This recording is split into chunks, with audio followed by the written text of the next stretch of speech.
تفسير القرآن تفسير رمزي بدعي. الرمز لدى الصوفية عرفه الطوسي السراج الطوسي في اللمع بقوله: معنى باطن مخزون تحت كلام ظاهر لا يظفر به إلا أهله، يعني لا يعرفه إلا خواص العارفين المتصوفة، لا يعرفه أحد إلا خواص العارفين. ولهذا يقول الدكتور عبد المنعم الحفني في الموسوعة الصوفية، قال: التصوف فيه الرمز معنى باطن تحت الكلام الظاهر لا يدركه إلا أهل الطريق، يعني لغة الرموز والإشارة لا يعرفون المتصوفة فقط، أما ما عداهم لا يدركون معنى ما يريدون به من هذا الرمز.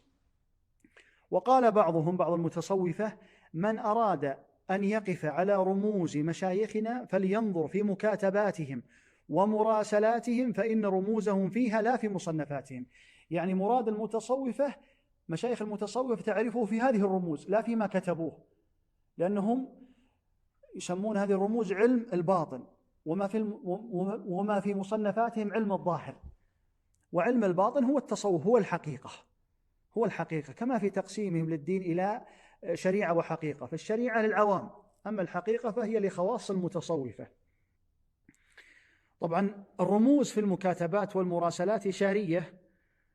ولكل صوفي شفرته الخاصة، والحقيقة أن المتتبع والناظر في كتب الصوفية يرى استعمالهم للغة الغموض والرموز، والسبب الذي جعل القوم يستخدمون لغة الرموز خشيته من انكشاف معتقداتهم الباطلة بل والكفرية أحيانا. يعني على سبيل المثال، عند تقرير القوم لعقيدة وحدة الوجود نجدهم يستعملون الرمز مبالغة في التخفي في الكتمان وعدم إظهار هذه العقيدة أمام عامة الناس. طبعا التفسير الرمزي لدى المتصوفة هو أشبه ما يكون بالتأويل الباطني للنص، فليس فيه اعتبار لظاهر اللفظ،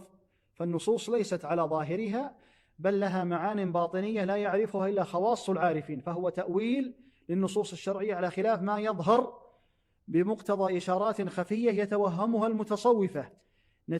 نتيجة الرياضات والمجاهدات والمكاشفات، ولا يوجد أي روابط لغوية بينها وبين الظواهر المرادة من النص.